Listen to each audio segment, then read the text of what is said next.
สบายดีพี่น้องที่รักทุกคนหวังว่าพี่น้องทุกคนคงสบายดีด้วยการทรงนำขององค์พระเยซูคริสต์เจ้าสำหรับนี้วันเสาร์นี้เราก็มาพบกันอีกครั้งหนึ่งในการศึกษาพระคำของพระเจ้าพร้อมกันในวันเสาร์นี้เราก็จะมาเริ่มบทเรียนที่3คือในบทเรียนที่3ก็มีอยู่4หัวข้อใหญ่ๆส่วนมื้อนี้เราจะมาเรียนนำกันในหัวข้อที่1และข้อที่2หัวข้อที่1ใหญ่ภาษาดั้งเดิมหรือการเริ่มต้นประเทศชาติ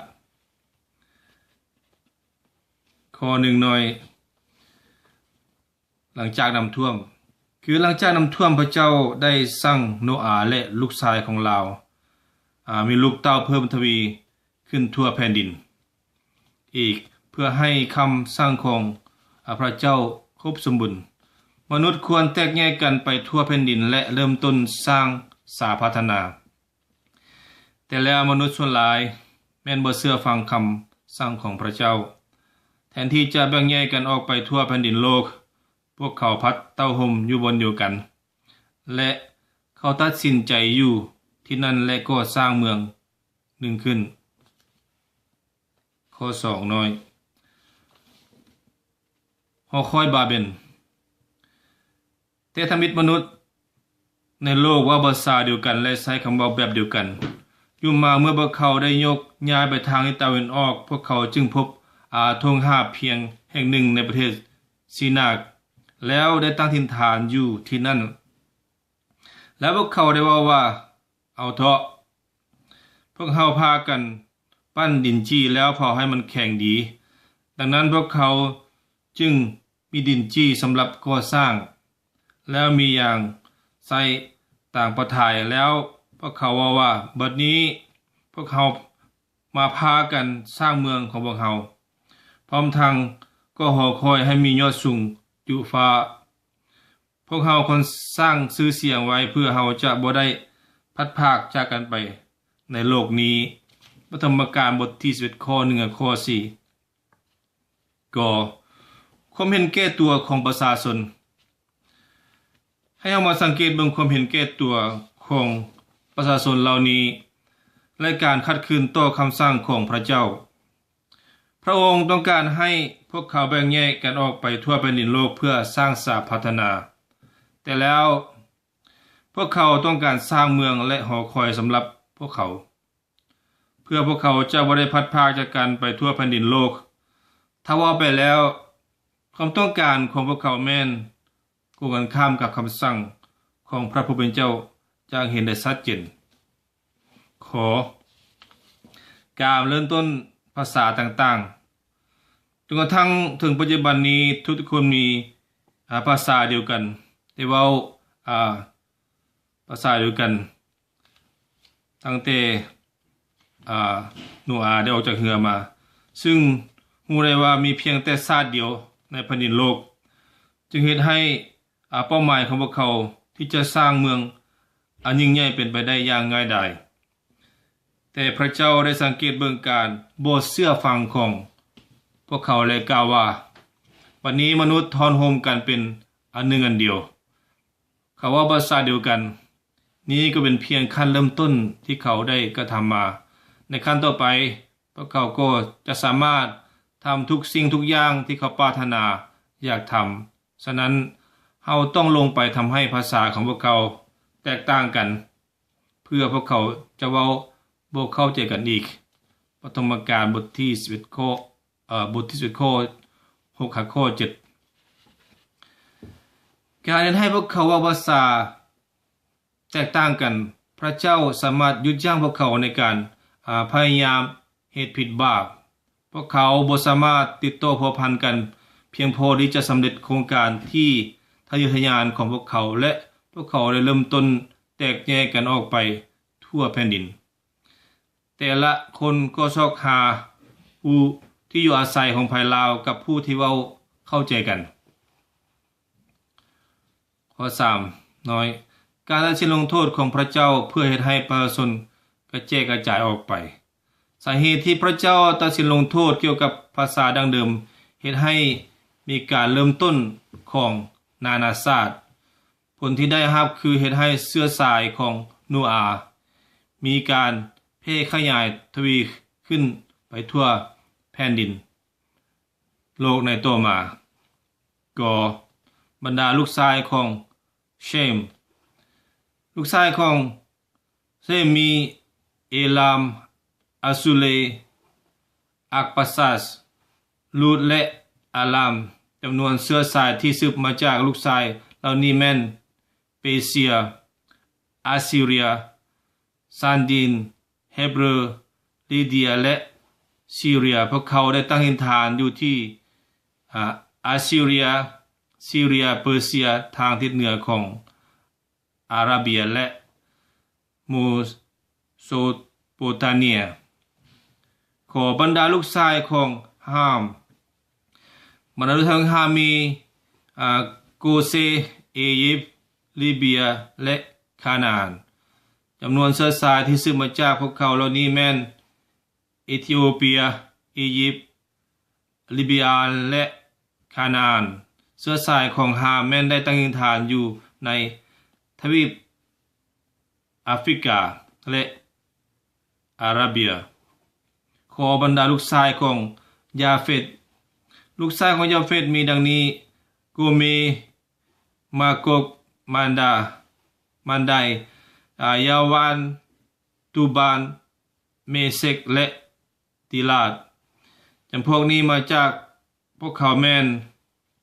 รัสเซียเยอรมันอังกฤษซาซิเทียนเมโดโลเนียกรีกอิเพเรียและเทเซียพวกที่ได้ตั้งถิ่นฐานอยู่ในอาซีกลุ่มน้อยโกกาเซียและยุโรปข้อ2ใหญ่สมัยของอาวุโสสูงสุดข้อ1น้อยอับราฮัมเช่นเดียวกันกับสมัยของโนอาห์พระเจ้าได้กวดเบิ่งทั่วแผ่นดินโลกและพบเห็นชายผู้หนึ่งผู้ที่พระองค์สามารถเฮ็ดคำมั่นสัญญากับลาวชายผู้นี้มาจากอู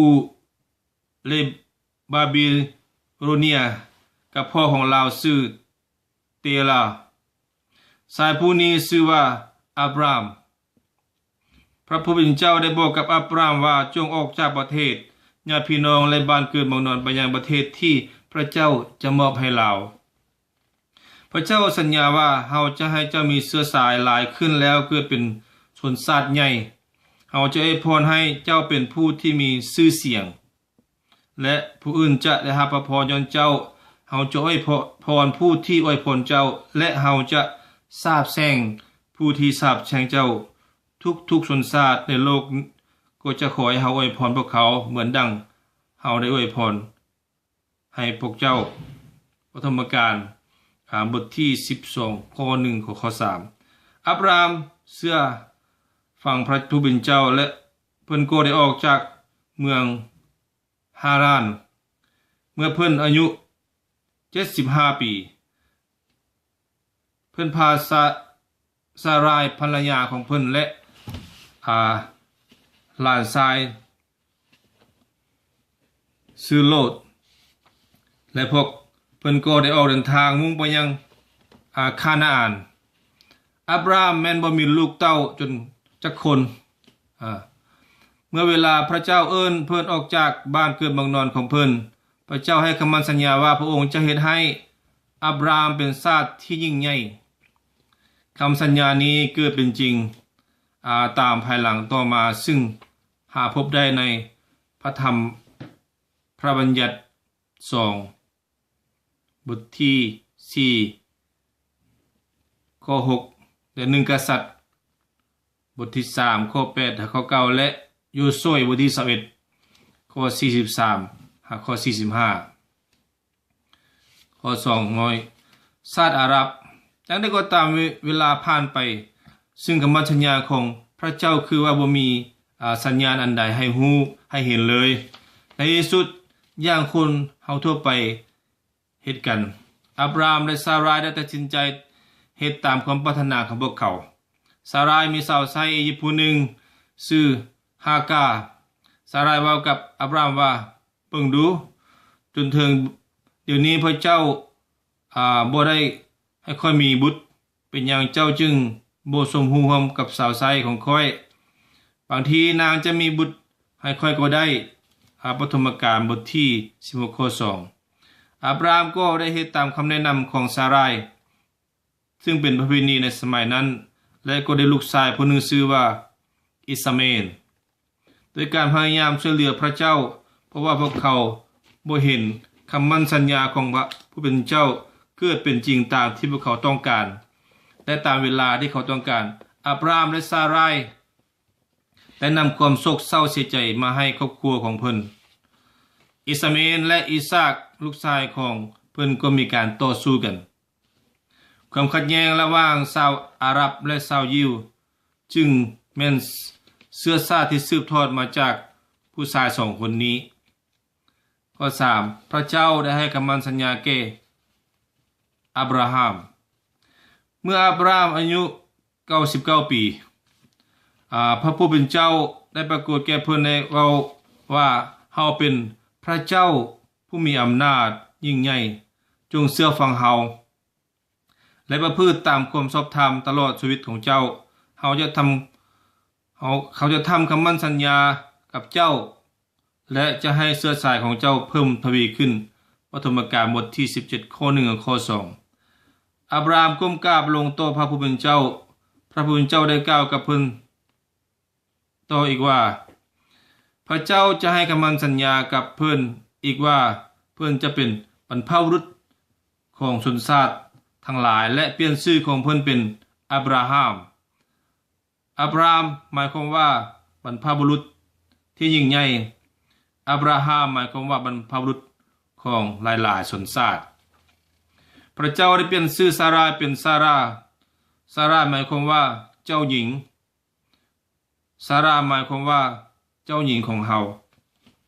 พระเจ้าได้ให้เครื่องหมายกับคำมั่นสัญญาของพระองค์กล่าวว่าอันนี้มันสิ่งที่เจ้าและเสื้อสายของเจ้าต้องปฏิบัติคือผู้ชายทุกคนในพวกเจ้าต้องเข้าวิธีตัดตั้งแต่บัดนี้ไปเจ้าจะต้องทำวิธีตัดให้แก่เพศชายทุกคนปฐมกาลบทที่17ข้อ10ข้อ11เพื่อนได้เฮ็ดตามพระเจ้าสั่งไว้ในวันเดียวกันนั้นอับราฮัมก็เฮ็ดวิธีตัดแก่อิสมาเอลพร้อมทั้งฆ่าไถ่ทุกคนกับผู้ที่เกิดในเฮือนและผู้ที่ซื้อมาก็สิการแยกออกจากกันความขัดแย้งระหว่างผู้เลี้ยงสัตว์ของอับราฮัมและผู้เลี้ยงสัตว์ของโลดได้เกิดขึ้นเหตุผลว่าความหังมีของอับราฮัมและโลดผูกสัตว์จำนวนคนและวัตถุสิ่งได้เพิ่มทวีขึ้นซึ่งเห็นให้บ่อนอยู่อาศัยบ่อนกินอาศัยนั้นบ่เพียงพอสำหรับเพิ่นอับราฮัมเอากับโลดว่าเฮาทั้งสองก็เป็นพี่น้องกันจะให้คนเฮาและคนเจ้าพี่เทียงกันเลยเฮาแยกกันเสียจงเลือกเอาดินที่เจ้าเห็นอยู่ต่อหน้าตามที่เจ้าต้องการแล้วหนีจากเฮาไปเจ้าจะไปทางหนึ่งและเฮาก็จะไปอีกทางหนึ่งปฐมกาลบทที่13ข้อ8และข้อ9ข้อก่อการเลือกสรรของโลดอับราฮัมเป็นคนใจกว้างเพิ่นให้หลานชายเลือกเอาก่อนโลดเห็นว่าทุ่งที่หาบเพียงของแม่น้ำจอร์แดนซึ่งมีน้ำหลายและอุดมสมบูรณ์เราจึงเลือกเอาทางนั้นโลดเคลื่อนขบวนมุ่งหน้าไปทางทิศตะวันออกตั้งถิ่นฐานอยู่กับเมืองโซโดมนี้เป็นความผิดพลาดอันยิ่งใหญ่ของโลดประชาชนในเมืองนี้เป็นคนชั่วร้ายและเหตุบาปต่อพระผู้เป็นเจ้าปฐมกาลบทที่13ข้อที่13มันเป็นอันตรายที่สุดที่จะเดินตามแบบของความผิดบาปขอการให้ลงโทษแก่ความผิดบาปพระผู้เป็นเจ้าสังเกตเห็นความชั่วร้ายในเมืองโซโดมและกอโมราแต่เพิ่มทวีขึ้นเรื่อยๆซึ่งเป็นบ่อนโลดและครอบครัวของลาวอาศัยอยู่ผู้ที่เป็นหลานชายของอับราฮัมพระเจ้าได้ปรากฏแก่อับราฮัมและบอกเพิ่นว่าพระองค์จะทำลายเมืองนั้น อับราฮัมฮู้ว่าญาติพี่น้องของเพิ่นอาศัยอยู่ในเมืองโซโดมจะรับเคราะห์กรรมเพิ่นจึงขอร้องให้พระเจ้าอย่าทำลายเมืองนั้นพระองค์ตกลงว่าจะบ่ทำลายเมืองถ้ามีคนยุติธรรมประมาณ10 คนเท่านั้นแต่แล้วเป็นสิน่าเสียดายเมืองโซโดมและกอโมราแม้มีความชั่วร้ายหลายบ่มีเพียงแต่10 คนที่ยุติธรรมในเมืองนั้นปฐมกาลบทที่18ข้อเทวดาผู้เมตตาเทวดาได้ไปช่วยโลดเมียของลาวและลูกสาว2 คนที่บ่ทันแต่งงานออกจากเมืองพระเจ้าได้ส่งเทวดาไปเมืองโซโดมคำอธิษฐานของอับราฮัมบ่ได้เฮ็ดเมืองบ่ได้เฮ็ดให้เมืองนั้นบ่ถูกทำลายแต่เฮ็ดให้โลดได้รับความปลอดภัยโลดเป็นคนโชคดีที่มีลุงซึ่งผู้ที่ใกล้ชิดกับพระผู้เป็นเจ้ามันเป็นความผิดพลาดอันยิ่งใหญ่ที่โลดได้ย้ายเข้าไปอาศัยอยู่ในเมืองนั้นเพื่อเหตุการณ์ค้าขายโลดได้สูญเสียลูกสาวที่แต่งงานกับผู้ชายในเมืองโซโดมในการที่บ่เชื่อฟังคำสั่งของเทวดาเมียของลาวได้หันหลังในขณะแล่นหนีนางจึงกลายเป็นเสาเกลืออย่างใดก็ตามโลดและลูกสาวของลาว2 คนที่บ่ทันได้แต่งงานเทื่อนั้นได้รับความปลอดภัยด้วยความชั่วร้ายอันใหญ่หลวงของเมืองนี้พระเจ้าได้ทำลายพวกเขาด้วยไฟและด้วยมาดปัจจุบันนี้พวกเขาบ่เหลืออยู่ในโลกนี้เลยบางคนที่ศึกษาเกี่ยวกับพระธรรมคัมภีร์มีความเชื่อว่าการทำลายเมืองนี้จะเฮ็ดให้มีทะเลสาบการตัดสินลงโทษของพระเจ้าต่อเมืองโซโดมและกอโมราเป็นสิ่งที่น่าย้านกลัวเพื่อเตือนคนทั่วไปที่ภาคฝืนต่อพระคำของพระเจ้าพระเจ้าได้ทรงเผาเมืองโซโดมและเมืองกอโมราให้กลายเป็นเท่าซึ่งเป็นการลงโทษให้จิบหายเพื่อเป็นตัวอย่างแก่คนทั้งหลายที่บ่นับถือพระเจ้าในเวลาต่อมาหรือในเวลาต่อไปในพระธรรมกาลในพระธรรม2 เปโตรบทที่2ข้อ6มีนักพันผู้หนึ่งได้เขียนไว้ว่าการสร้างสอนของพระคริสต์บ่เป็นดังแม่น้ำที่ไหลอย่างราบรื่นที่บ่มีเสียงของ2 ฝั่งของภาคฝั่งและในทันใดนั้นก็มีสิ่งอันน่าย้านกลัวโผล่ขึ้นมากลางลำน้ำคำสอนของพระเยซูได้บอกถึงอาณาจักรของพระองค์ซึ่งเป็นที่บอกให้ฮู้ได้ในการประกาศของพระองค์พระองค์ประกาศเปล่าเกี่ยวกับสิทธิสุขหรือสันติสุขและกล่าวคำอุปมาเกี่ยวกับอาณาจักรของพระองค์และมือที่เป็นตาน่าย้านกลัวของพระผู้เป็นเจ้า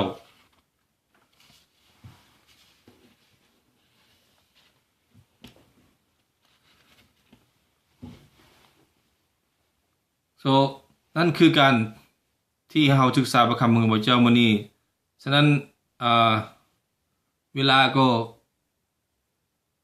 สั้นเกินไปที่เราจะศึกษาจบในข้อที่2ฉะนั้นเราจะมาเริ่มต้นในเสาร์หน้าฉะนั้นขอให้เราได้มีความเข้าใจในการศึกษาของพระคำพระเจ้ากันคือการลงโทษในโลกนี้ก็จะเกิดขึ้นในไวฉะนั้นเราทุกคนต้องมีการเตรียมพร้อมบ่ฮู้ว่าพระเจ้าจะมาเมื่อใดขอพระเจ้าอวยพรบ๊ายบาย